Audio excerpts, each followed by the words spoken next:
everybody. We have Chapter 5 of 1984. Syme had vanished. A morning came and he was missing from work. A few thoughtless people commented on his absence. On the next day, nobody mentioned him. On the third day, Winston went into the vestibule of the records department to look at the notice board. One of the notices carried a printed list of the members of the chess committee, of whom Syme had been one. It looked almost exactly as it had looked before. Nothing had been crossed out, but it was one name shorter. It was enough. Syme had ceased to exist. He had never existed. The weather was baking hot. In the labyrinthine ministry, the windowless, air-conditioned rooms kept their normal temperature, but outside the pavement scorched one's feet, and the stench of the tubes at the rush hours was a horror. The preparations for Hate Week were in full swing, and the staffs of all the ministries were working overtime. Processions, meetings, military parades, lectures, waxwork displays, film shows, telescreen programs, all had to be organized. Stands had to be erected, effigies built, slogans coined, songs written, rumors circulated, photographs faked. Julia's unit in the fiction department had been taken off the production of novels and was rushing out a series of atrocity pamphlets. Winston, in addition to his regular work, spent long periods every day in going through back files of the Times and altering and embellishing news items which were to be quoted in speeches. Late at night, when crowds of rowdy proles roamed the streets, the town had a curiously febrile air. The rocket bombs crashed oftener than ever, and sometimes in the far distance, there were enormous explosions which no one could explain and about which there were wild rumors. The new tune, which was to be the theme song of Hate Week, the Hate Song, it was called, had already been composed and was being endlessly plugged on the telescreens. It had a savage barking rhythm which could not exactly be called music, but resembled the beating of a drum. Roared out by hundreds of voices to the tramp of marching feet, it was terrifying. The proles had taken a fancy to it, and in the midnight streets it competed with the still popular, it was only a hopeless fancy. The parson's children played it at all hours of the night and day, unbearably, on a comb and a piece of toilet paper. Winston's evenings were fuller than ever. Squads of volunteers organized by parsons were preparing the street for Hate Week, stitching banners, painting posters, erecting flagstaffs on the roofs, and perilously slinging wires across the street for the reception of streamers. Parsons boasted that Victory Mansions alone would display 400 meters of bunting. He was in his native element and as happy as a lark. The heat and the manual work had even given him a pretext for reverting to shorts and an open shirt in the evenings. He was everywhere at once, pushing and pulling, sawing, hammering, improvising, jollying everyone along with camaraderie exhortations, and giving out from every fold of his body what seemed an inexhaustible supply of acrid-smelling sweat. A new poster had suddenly appeared all over London. It had no caption and represented simply the monstrous figure of a Eurasian soldier. 3 or 4 meters high, striding forward with expressionless Mongolian face and enormous boots, a submachine gun pointed from his hip. From whatever angle you looked at the poster, the muzzle of the gun, magnified by the foreshortening, seemed to be pointed straight at you. The thing had been plastered on every blank space on every wall, even outnumbering the portraits of Big Brother. The proles, normally apathetic about the war, were being lashed into one of their periodical frenzies of patriotism. As though to harmonize with the general mood, the rocket bombs had been killing larger numbers of people than usual. One fell on a crowded film theater in Stepney, burying several hundred victims around the ruins. The whole population of the neighborhood turned out for a long, trailing funeral, which went on for hours, and was in effect an indignation meeting. Another bomb fell on a piece of waste ground which was used as a playground, and several dozen children were blown to pieces. There were further angry demonstrations. Goldstein was burned in effigy. Hundreds of copies of the poster of the Eurasian soldier were torn down and added to the flames, and a number of shops were looted in the turmoil. Then a rumor flew round that spies were directing the rocket bombs by means of wireless waves, and an old couple who were suspected of being of foreign extraction had their house set on fire and perished of suffocation. In the room over Mr. Charrington's shop, when they could get there, Julia and Winston lay side by side on a stripped bed under the open window, naked for the sake of coolness. The rat had never come back, but the bugs had multiplied hideously in the heat. It did not seem to matter, dirty or clean, this room was paradise. As soon as they arrived, they would sprinkle everything with pepper bought on the black market, tear off their clothes and make love with sweating bodies, then fall asleep and wake up to find that the bugs had rallied and were massing for the counterattack. 4, 5, 6, 7 times they met during the month of June. Winston had dropped his habit of drinking gin at all hours. He seemed to have lost the need for it. He had grown fatter, his varicose ulcer had subsided, leaving only a brown stain on the skin above his ankle. His fits of coughing in the early morning had stopped. The process of life had ceased to be intolerable. He had no longer any impulse to make faces at the telescreen or shout curses at the top of his voice. Now that they had a secure hiding place, almost a home, it did not even seem a hardship that they could only meet infrequently and for a couple hours at a time. What mattered was that the room over the junk shop should exist. To know that it was there, inviolate, was almost the same as being in it. The room was a world, a pocket of the past where extinct animals could walk. Mr. Charrington thought Winston was another extinct animal. He usually stopped to talk with Mr. Charrington for a few minutes on his way upstairs. The old man seemed seldom or never to go out of doors, and on the other hand to have almost no customers. He led a ghost-like existence between the tiny dark shop and an even tinier black back kitchen where he prepared his meals and which contained, among other things, an unbelievably ancient gramophone with an enormous horn. He seemed glad of the opportunity to talk. Wandering about among his worthless stock, with his long nose and thick spectacles and his bowed shoulders and the velvet jacket, he had always vaguely the air of being a collector rather than a tradesman. With a sort of faded enthusiasm, he would finger this scrap of rubbish or that, a china bottle stopper, the painted lid of a broken snuff box, a pinchbeck locket containing a strand of some long-dead baby's hair, never asking that Winston should buy it, merely that he should admire it. To talk to him was like listening to the tinkling of a worn-out musical box. He had dragged out from the corners of his memory some more fragments of forgotten rhymes. There was one about a 24 blackbirds, and another about a cow with a crumpled horn, and another about the death of a poor cock robin. "It just occurred to me you might be interested," he would say with a deprecating little laugh whenever he produced a new fragment, but he would never recall more than a few lines of any one rhyme. Both of them knew, in a way, it was never out of their minds, that what was now happening could not last long.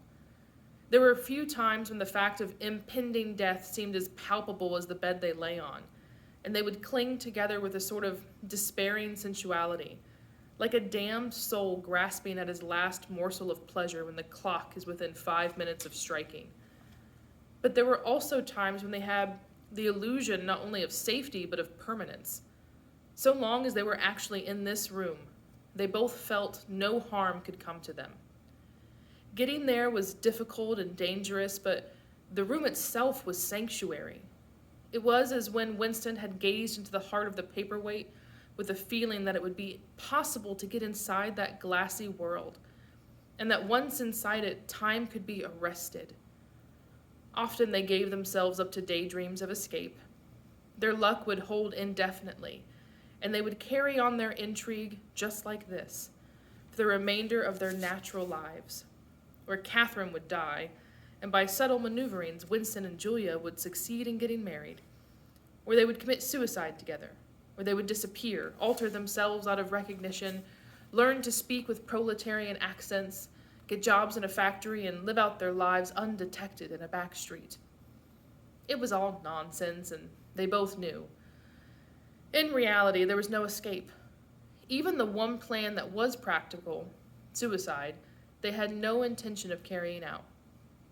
To hang on from day to day and from week to week, spinning out a present that had no future seemed an unconquerable instinct, just as one's lungs will always draw the next breath, so long as there is air available. Sometimes, too, they talked of engaging in active rebellion against the party, but with no notion of how to take the first step.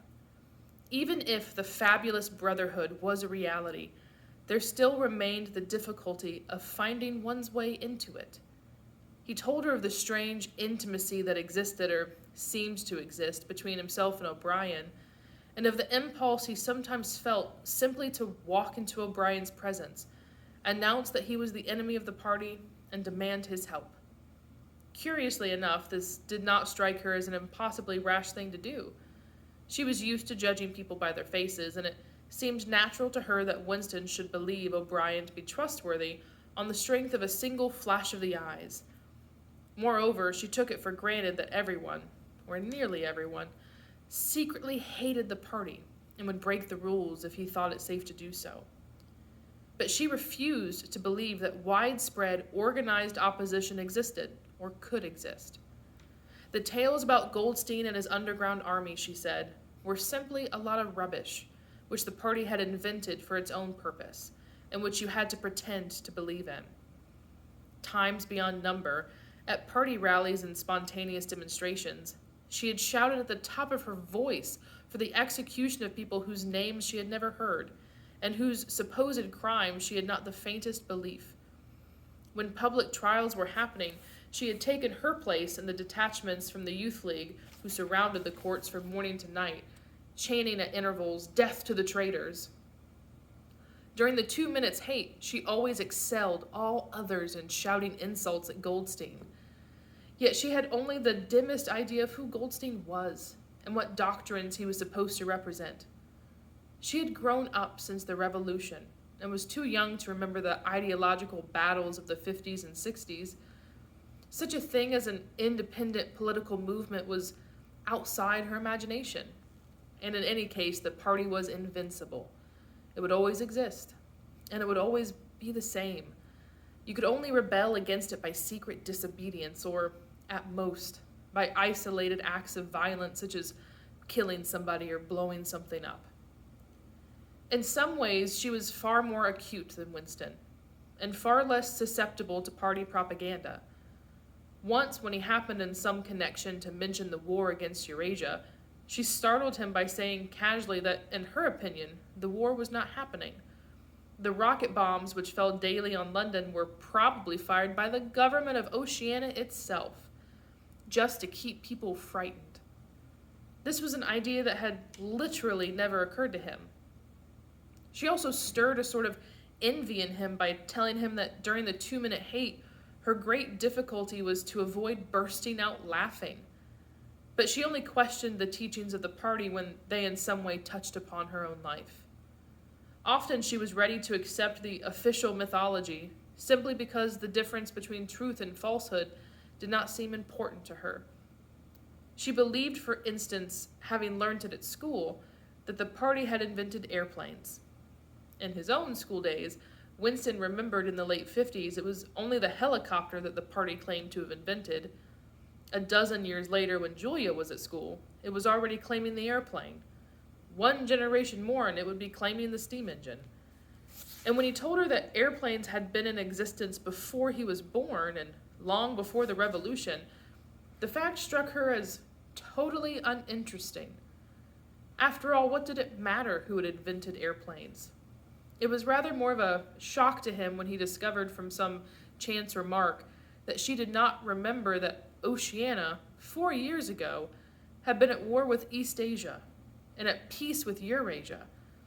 It was true that she regarded the whole war as a sham, but apparently she had not even noticed that the name of the enemy had changed.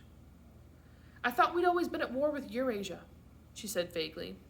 It frightened him a little. The invention of airplanes dated from long before her birth, but the switchover in the war had happened only 4 years ago. Well, after she was grown up. He argued with her about it for perhaps a quarter of an hour.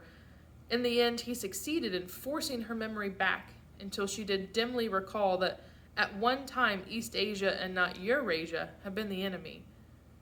But the issue still struck her as unimportant. Who cares? She said impatiently. It's always one bloody war after another, and one knows the news is all lies anyway. Sometimes he talked to her of the records department and the impudent forgeries that he committed there. Such things did not appear to horrify her. She did not feel the abyss opening beneath her feet at the thought of lies becoming truths. He told her the story of Jones, Aronson, and Rutherford and the momentous slip of paper which he had once held between his fingers. It did not make much impression on her. At first, indeed, she failed to grasp the point of the story. Were they friends of yours? She said. No, I never knew them. They were inter-party members. Besides, they were far older men than I was. They belonged to the old days, before the Revolution. I barely knew them by sight.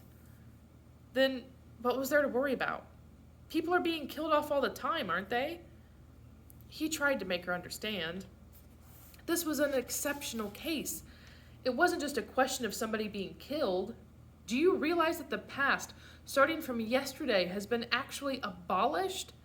If it survives anywhere, it's in a few solid objects with no words attached to them, like that lump of glass there. Already we know almost literally nothing about the Revolution and the years before the Revolution. Every record has been destroyed or falsified, every book has been rewritten, every picture has been repainted, every statue and street and building has been renamed. Every date has been altered, and that process is continuing day by day and minute by minute. History has stopped. Nothing exists except an endless present in which the party is always right. I know, of course, that the past is falsified, but it would never be possible for me to prove it. Even when I did the falsification myself, after the thing is done, no evidence ever remains. The only evidence is inside my own mind. And I don't know with any certainty that any other human being shares my memories. Just in that one instance in my whole life, I did possess actual, concrete evidence after the event, years after it. And what good was that? It was no good, because I threw it away a few minutes later. But if the same thing happened today, I should keep it. Well, I wouldn't, said Julia. I'm quite ready to take risks, but only for something worthwhile, not for bits of old newspaper. What could you have done with it even if you had kept it? No, not much, perhaps, but it was evidence. It might have planted a few doubts here and there, supposing that I dared to show it to somebody. I don't imagine that we can alter anything in our own lifetime, but one can imagine little knots of resistance springing up here and there, small groups of people banding themselves together and gradually growing, even leaving a few records behind so that the next generation can carry on where we leave off. I'm not interested in the next generation, dear. I'm interested in us. You're only a rebel from the waist downwards, he told her. She thought this brilliantly witty and flung her arms round him in delight. In the ramifications of party doctrine, she had not the faintest interest. Whenever he began to talk of the principles of Ingsoc, doublethink, the mutability of the past, and the denial of objective reality, and to use newspeak words, she became bored and confused and said that she never paid any attention to that kind of thing. One knew that it was all rubbish, so why let oneself be worried about it? She knew when to cheer and when to boo, and that was all one needed.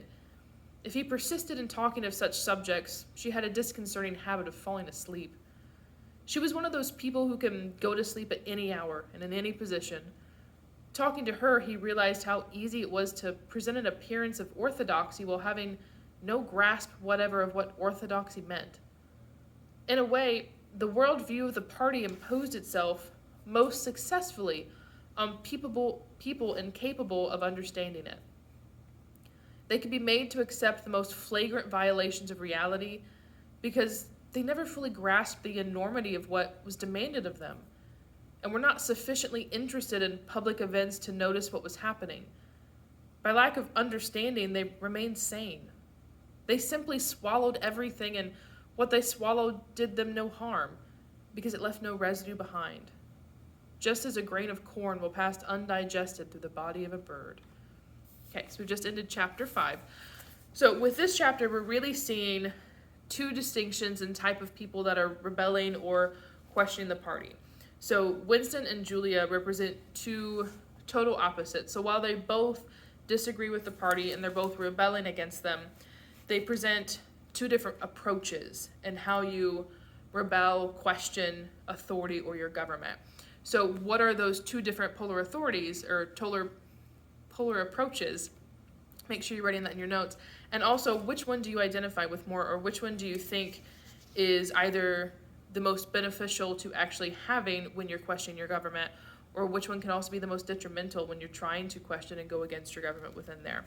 So how are we characterizing these two characters in their opposition in both rebelling against the party within here? Okay, so once you've done your notes and you've written your summary for the chapter 2 for your journal, continue on to the next video with chapter 6.